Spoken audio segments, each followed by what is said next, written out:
사건과 이슈가 있는 곳이면 전라북도 14개 시군 어디든 찾아가는 본격 시사 프로그램 탐사기획 일사천리 이충훈입니다.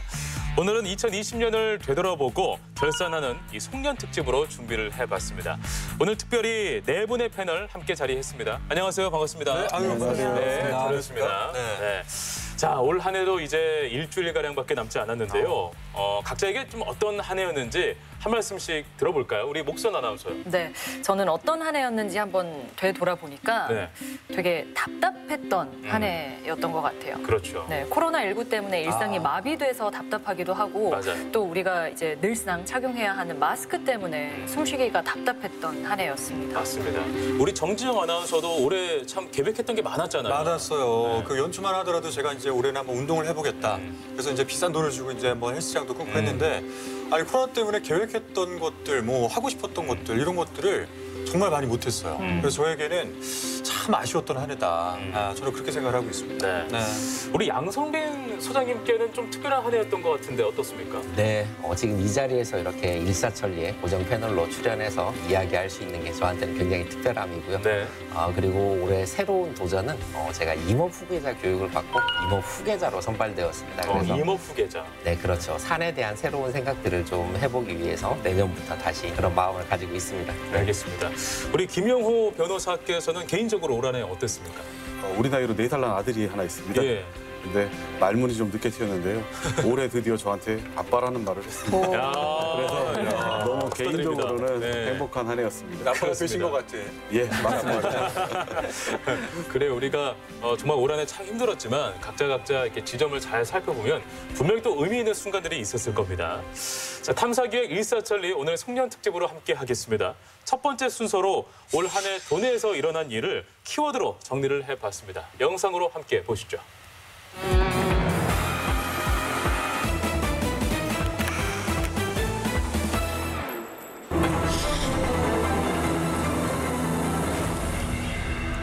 익산의 한 시골 마을, 110년의 역사를 자랑하는 교회에서 믿기 어려운 일이 벌어졌습니다. 지난 1989년 부임한 목사가 수십 년 동안 신도들을 성추행, 성폭행해왔다는 것. 목사가 포옹한 바닥에 가슴속에 손이 올라가고 강제로 끌고 들어갔어, 그 방을. 참 충격적이었죠. 천국을 못 간다고. 아, 진짜 무서워요. 신도 9명을 상습 성폭행, 추행한 혐의로 구속 기소된 해당 목사. 1심에서 징역 8년을 선고받았습니다. 하지만 자신의 혐의를 부인한 목사 측. 친밀감의 표시였을 뿐 강제로 성추행이나 성폭행을 한 적은 없다며 피해자를 2번 올렸습니다. 이 설명이 더 놀라워요. 성추행이 다 거짓말이지. 단 한 번도 그럼 성추행도 없었다라고 지금. 목사님은 당연히 그렇게 우리 교인들을 뚜닥거리고 사랑하고, 우리도 이게 하루 이틀도 아니고 우리가 30년을 이렇게 같이 지금까지 살아왔는데 엄청 이건 좀 잘못된 진짜 법이다. 최근 대법원에서 징역 12년이 확정된 해당 목사. 피해자들은 목사 신분을 이용해 수많은 사람에게 씻을 수 없는 상처를 남긴 목사의 형벌이 너무 가볍다고 호소합니다. 내가 판결한다면 그냥 한 30년 주고 싶어. 그냥 너무 못 살게 해놨으면 자기도 반성을 해야지. 어찌 반성을 안 하냐고. 너무 분하고. 또 앞으로 계속 참아내야 되는 저희들 가족들 생각할 때 너무 고통스럽고 힘들어요. 전 국민적 논란이 됐던 사건도 있었습니다. 김제시 의원 동료들 간의 불륜 의혹이 불거진 것. 아유, 정말 깜짝 놀랐어요. 그렇죠. 이슈였어요. 도덕적으로 잘못된 일이기 때문에 저는 의원직을 사퇴하겠습니다. 불륜 사실을 인정하고 의원직을 사퇴한 해당 의원. 지방 의원들의 도를 넘는 일탈 행위는 지역사회에 걷잡을 수 없는 파장을 일으켰고 결국 이들은 전북지방의회 최초로 제명이라는 불명예를 안게 됐습니다. 아, 너무 부끄러운 일입니다. 정치할 사람들이 이게 뭡니까 이게. 그나마 이게 죽어버려. 시민들은 빠른 징계 대책을 내놓지 않은 김제시 의장에 대한 주민 소환을 추진했고 의원직을 사퇴한 온주현 의장. 그런데 최근 불륜 당사자로 지목된 여성 의원이 제출한 제명 효력 집행정지 가처분 신청이 받아들여지며 해당 의원은 시의회에 복귀하게 됐습니다. 의회는 의회가 할 수 있는 모든 방법을 동원해서 의회의 품위를 지키고 의회 위상을 되찾는 노력을 하라. 그런 요구로 다시 제명 절차를 밟으라고 저희가 요청을 할 생각입니다. 지난 4월 17일 112 종합상황실에 30대 여성이 실종됐다는 신고가 접수됐습니다. 인근 CCTV에서 포착된 실종 여성의 모습. 차에서 내리려던 여성이 차량 안으로 끌려 들어갑니다. 여성을 태운 검은색 차량의 주인은 여성의 절친한 후배의 남편. 피해자가 소지하고 있다는 팔찌, 그다음에 계좌 이체된 돈 행방이 확인돼서 바로 긴급 체포를 한 겁니다. 그리고 4월 23일 경찰에 실종 신고가 접수된 지 엿새 만에 임실군의 한 천변에서 싸늘한 주검이 되어 발견된 여성. 너무 뒤이어 끔찍해요. 5월 10일 완주군 상관면의 한 과수원에서 2차 피해 여성의 시신이 발견됐습니다. 꺼낸 대로 황체는 가고 하체는 이쪽으로. 불과 나흘 사이에 벌어진 끔찍한 범죄. 하지만 그는 수사 과정 내내 자신의 범행을 부인하며 기억나지 않는다고 말했습니다. 평소 와이프가 복용하다 우울증 약도 먹고 약 기운에 취해 어떻게 죽였는지는 정확히 기억나지 않지만 자기가 목 졸라 살해한 건 맞다. 사건의 잔인성과 범행 증거가 충분하다는 이유로 세상에 드러난 그의 신상. 그의 이름은 최신종이었습니다. 재판 과정에서 11차례의 반성문을 제출하면서도 성폭행과 강도 혐의를 발뺌했던 그. 1심 재판부는 사회적 격리가 필요하다며 무기징역을 선고했고 약물 복용으로 심신미약 상태였다는 그의 주장은 받아들여지지 않았습니다. 하지만 최신종은 판결에 불복해 항소했습니다. 1,000억 원대 투자 사기 혐의로 대부업체 대표 박 씨가 경찰에 붙잡히는 일도 있었습니다. 부자금 지금 어디에 있나요? 10여 년 동안 전통시장 인근 신협에 근무하며 상인들과 친분을 쌓아왔던 박 씨. 대부업체를 차린 뒤에 높은 이자를 주겠다며 속여 투자금을 받고 자취를 감췄습니다. 당시 박 씨를 고소한 피해자는 모두 71명, 피해액만 430억 원이었습니다. 평생 모은 돈을 잃어버리는 거예요. 자기 돈을 여윳돈을 갖다 투자한 사람 없을 거라고. 조금은 불안하면서도 막 여러 사람이 많이 하니까 그냥 또 한 거지. 조금이라도 불리려고. 이미 인천에서도 같은 범죄를 저질렀던 박 씨가 가로챈 금액은 모두 1,400억 원대. 전주지법은 박 씨의 범행으로 시장 상인들이 자산을 잃는 피해를 입었고 목숨까지 잃었다며 1심에서 징역 17년형을 선고했습니다. 그런데 가장 큰 피해 사례를 놓고 형량을 저울질하는 현 양형 기준이 부당하다며 정비해야 한다는 목소리도 나옵니다. 사기로 돈을 벌이들은 이득이 더 크면 사기 범죄는 절대 줄어들 수 없거든요. 이득액에 따라 형을 가중처벌할 수 있도록 형벌 체제를 상향 조정을 좀 해야 됩니다. 파렴치한 범죄 행위로 피해자들에게 한맺힌 상처를 남긴 이들. 진심 어린 사과를 통해 용서를 구하고 죗값에 걸맞는 처벌을 받아야만 할 것입니다.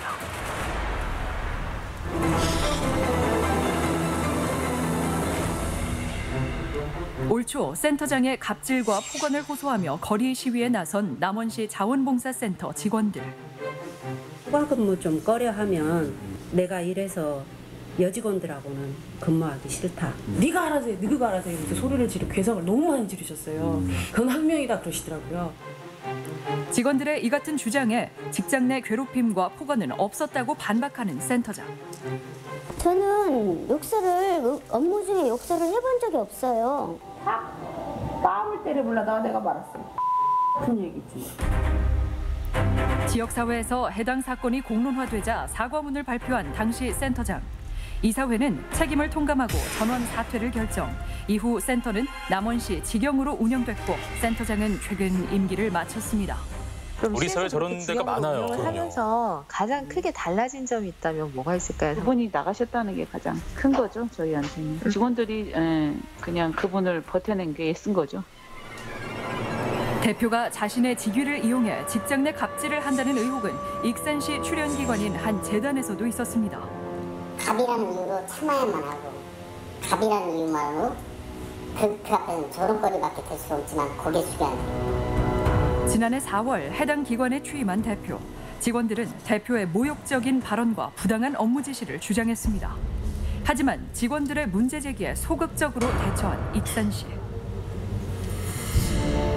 심각한 문제라고 생각을 안 하셨어요? 서로 간에 이게 기본 문제일 수도 있겠다 그런 생각을 했습니다. 시민단체는 익산시가 직접 나서서 책임 규명을 해야 한다며 익산시의 태도를 지적합니다.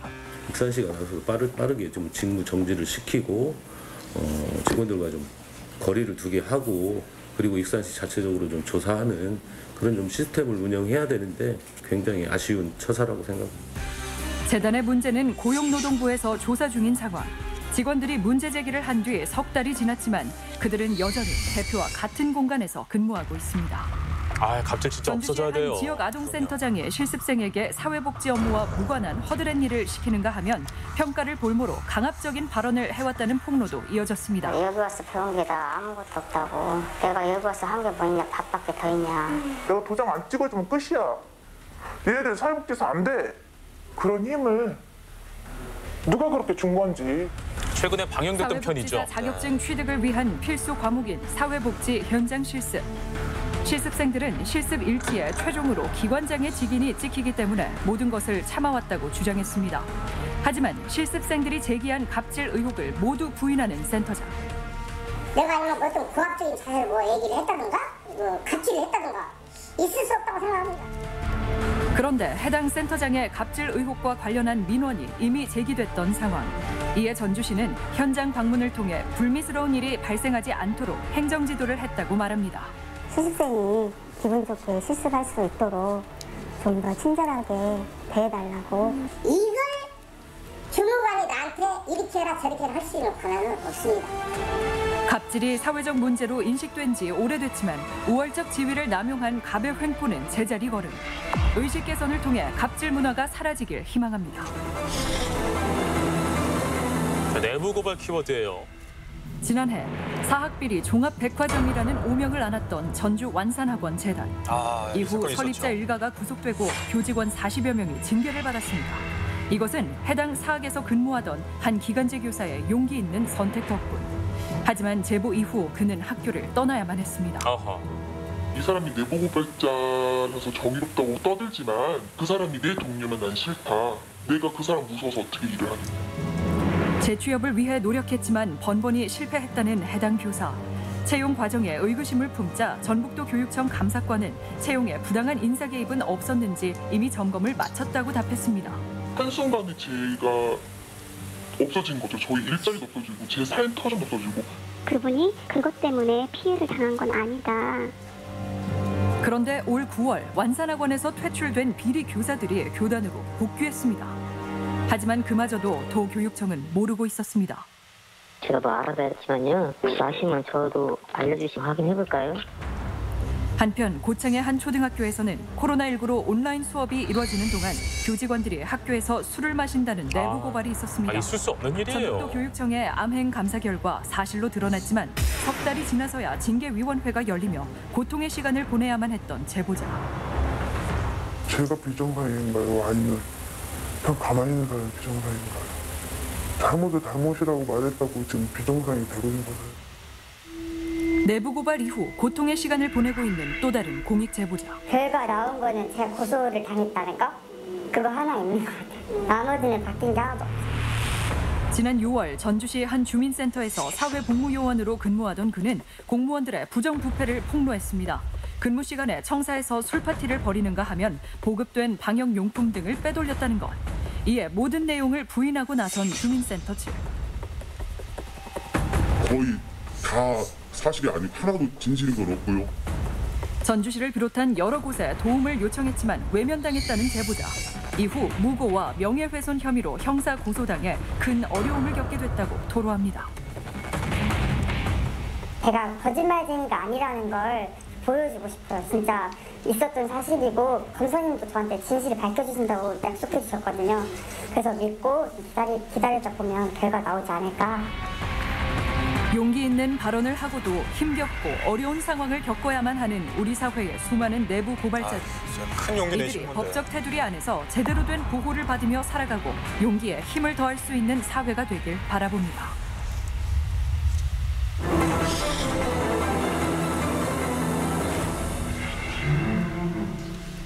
야간 작업을 하던 이주 노동자가 작업 도중 목숨을 잃는 사고가 발생했습니다. 너무 안타까운 사건이었어요. 끔찍한 사고에 대해 안전교육도 없이 업무에 투입시켜 발생한 참사라는 주장이 나왔습니다. 한국말로 해도 전혀 알아듣지도 못하는 사람들인데 현장의 어떤 대처에 대한 교육 하나 받지 못하고 그러고 나서 현장에 투입된 상황에서 일어난 사고거든요. 기본적인 교육이 있어야 되는 거 아닙니까? 환경 개선을 있어야죠. 요구하며 파업을 하자 이주 노동자들을 단기 계약직으로 고용해 빈자리를 채웠다는 조합의 주장. 그들이 바라는 것은 단 한 가지, 안전하고 존중받는 일터에서 일하는 것이었습니다. 너무 당연한 것들이잖아요. 일할 수 있는 환경을 만들어 달라. 그런 거죠. 저희는 다른 건 뭐 바라는 건 없습니다. 이주 노동자들에 대한 인권 침해와 노동 착취가 심각하다는 제보도 있었습니다. 아, 계야도. 도내 섬 가운데 가장 많은 이주 노동자가 근무하는 군산의 어느 섬. 이들은 모두 고용 허가제를 통해 합법적으로 입국했지만 근로계약서와 다른 근무 환경과 조건으로 어려움이 있다고 주장했습니다. Persiapan rumput laut, saya kerjanya berangkatnya waktunya segitu. 우리는 계속 일해요. 바람 불 때 바람 나가면 그냥 집에서 창고에서 일해요. 이 사건은 저희 일사천리에서 심도 있게 다뤘어요. 근로실태 조사를 촉구했습니다. 또 국정감사에 출석해 열악한 노동 환경에 대해 증언한 이주 노동자. 이후 해당 섬의 근로 환경이 상당 부분 개선됐으며 근무지를 옮긴 이주 노동자도 만족한다고 전해왔습니다. 지금 일하고 있는 사업장들은 굉장히 만족도가 높아요. 근무 시간도 뭐 새벽 6시에 일 시작해갖고 오후 2시에 끝나고 쉬는 시간들이 보장이 되니까 2시에 다행이네요, 끝나고 진짜. 만족을 하고 있더라고요. 올 한 해 누구도 예상하지 못한 코로나19 사태로 생존권을 위협받았던 방과후 교사들. 특수고용 노동자 신분인 이들은 실업급여는 물론 지자체의 재난지원금조차 받기 어려웠습니다. 그 사각지대에 있는 저희 같은 경우는 아무 데서도 노동자를 인정을 못 받기 때문에 지금 거기에 합당한 대책을 아무 데도 받지 않는다는 거가 가장 큰 문제인 것 같아요. 올 상반기 특고 노동자를 위한 지원 사업이 진행됐지만 기준이 까다로워 대상자로 선정된 인원은 고작 8천여 명. 정부는 내년 상반기에 방과후 교사 등의 생계 지원금을 지급하겠다고 밝혔으나 고용 안전을 위한 핵심 대책을 마련하라는 목소리가 높습니다. 코로나19로 대폭 증가한 택배 물량. 택배 대란 기사들은 사건. 전국에서 쏟아져 들어온 택배 상자를 직접 분류해야 하는데 문제는 이 작업이 공짜 노동이라는 것. 정말 큰일이에요, 이에 진짜. 처우 개선을 요구하며 파업에 들어갔습니다. 지금 뭐 코로나 여파로 물량이 갑자기 너무 급증한 상태예요. 그런 모든 분류 작업조차 우리가 해야 될 일이라고 하니 조금이나마 좀 분류 작업을 해줬으면 좋겠다. 그렇게 시작된 거죠. 택배 기사들의 과로사가 이어지는 상황. 이 같은 사실이 알려지며 응원의 목소리를 보내는 고객들도 있었습니다. 하루 노동 시간의 절반 정도를 분류 작업에 투자했던 택배 기사들. 이들의 처우는 달라졌을까? 어떻게 됐을까요? 많이 달라졌죠.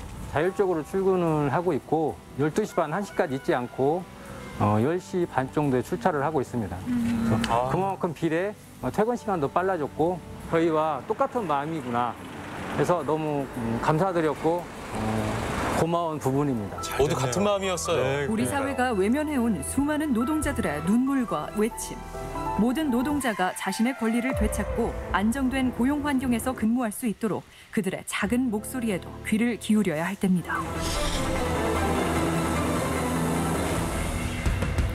올 한 해 전 세계를 강타한 키워드는 단연 코로나19.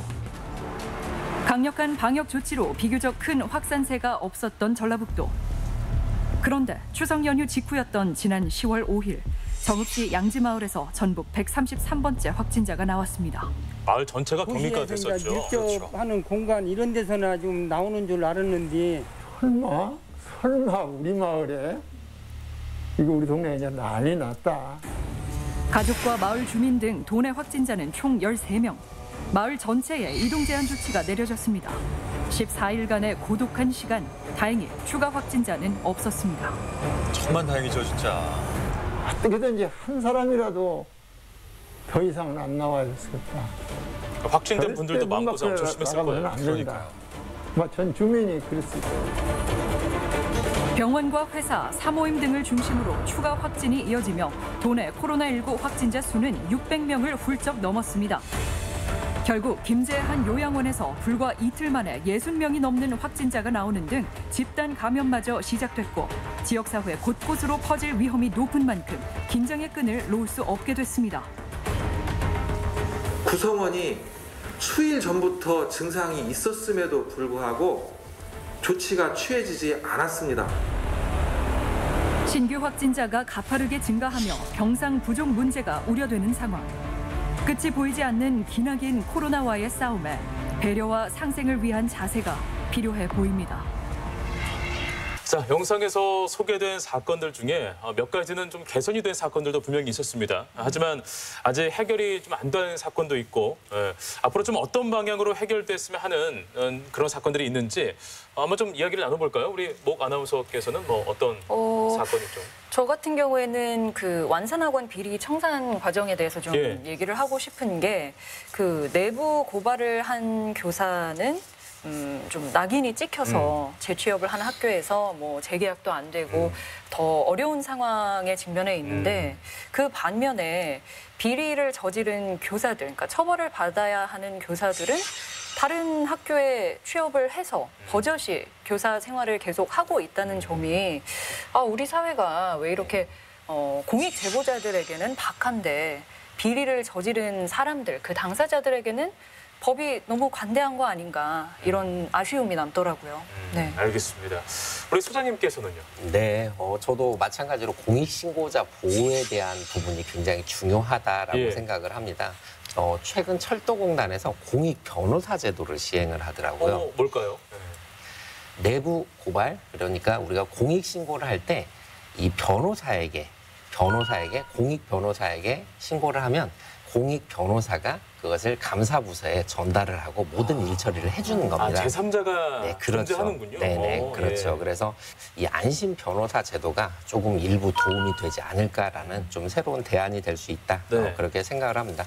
물론 조금 더 강력한 처벌, 그다음에 우리 공익신고에 대한 홍보 그런 것들도 반드시 필요하겠지만 이런 제도들을 조금 보완해 나간다면 우리 공익신고자들이 더 늘어나게 된다면 부정부패를 척결하는데도 많이 도움이 되지 않을까 저는 그렇게 생각을 합니다. 네, 좋은 예까지 좀 들어주셨습니다. 자, 김영호 변호사께서는 이런 방향이었으면 한다라는 그런 사건이 좀 있을까요? 그렇기보다는 좀 아쉬운 사건인데요. 전통시장 사기 사건입니다. 그리고 정읍의 검찰청 여직원 사기 사건도 마찬가지인데요. 사실은 가해자들이 재산을 갖다가 차명이나 은닉하는 경우가 좀 많거든요. 그래서 국가기관에서 좀 제도적으로 이런 재산을 찾아서 좀 조금이나마 피해자들한테 도움이 될 수 있는 피해 회복을 좀 해줄 수 있는 제도가 마련돼야 되지 않을까라고 생각을 합니다. 예를 들어서 세월호 사건 관련해서 유병원이 있습니다.